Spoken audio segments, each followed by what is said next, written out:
Deputy సీఎంగా బాధ్యతలు చేపట్టిన తొలి రోజుల్లో చాలా సైలెంట్గా కనిపించిన పవన్ కళ్యాణ్ ఇప్పుడు పూర్తిగా దూకుడు ప్రదర్శిస్తున్నారు.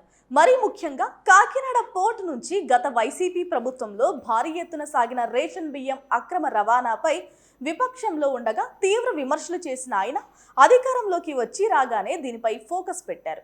తమ పార్టీకి చెందిన మంత్రి నాదెండ్లను తరచూ అక్కడికి పంపి బియ్యం రవాణాను అడ్డుకోవడానికి ప్రయత్నించారు. దీంతో రేషన్ మాఫియా అలర్ట్ అయింది. దీంతో పాటు వారికి సహకరిస్తున్న అధికారులు అలర్ట్ అయ్యారు. ఏకంగా కాకినాడ పోర్టుకు పవన్ రాకుండా అడ్డుకోవడానికి తీవ్ర ప్రయత్నాలు చేశారు. ఆఫీసులో కూడా వస్తానంటే జీవితాలు పోతాయి సార్. 10,000 మంది జీవితాలు పోయాయి. పోర్టు ఉన్నదేంటి మీరు కూర్చోబెట్టి స్మగ్లింగ్ చేయడానికి. Seize the ship. Deputy CM అయిన పవన్ కళ్యాణ్ కు 2 నెలలుగా కాకినాడ పోర్టులో ఎంట్రీకి అవకాశం లభించలేదు.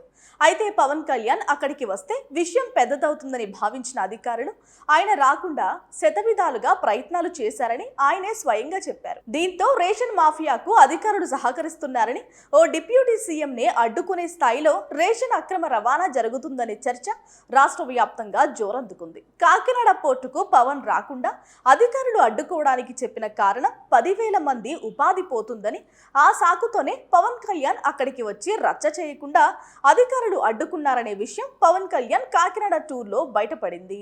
ఆఫీసులో కూడా వస్తానంటే జీవితాలు పోతాయి సార్. 10,000 మంది జీవితాలు పోయాయి. పోర్టు ఉన్నదేంటి మీరు కూర్చోబెట్టి స్మగ్లింగ్ చేయడానికి. Seize the ship. కాకినాడ పోర్టుకు వెళ్లిన పవన్ ను అధికారులు అడుగడుగునా అడ్డుకున్నారు. చివరికి దక్షిణాఫ్రికా షిప్ వరకు వెళ్లి దాన్ని ఎక్కేందుకు పవన్ చేసిన ప్రయత్నాలకు ఆటంకాలు కల్పించారు. వాతావరణం అనుకూలంగా లేదనే కారణాలు చెప్పారు. ఏదేమైనా పవన్ ను మాత్రం అడ్డుకోలేకపోయారు. చివరికి పవన్ రేషన్ బియ్యాన్ని పరిశీలించారు.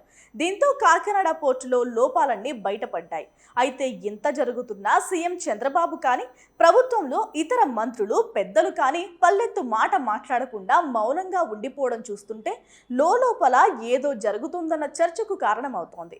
మరి దీని వెనుక ఎవరు ఉన్నారన్నది బయటపడాలంటే మరికొన్ని రోజులు వెయిట్ చేయాల్సిందే.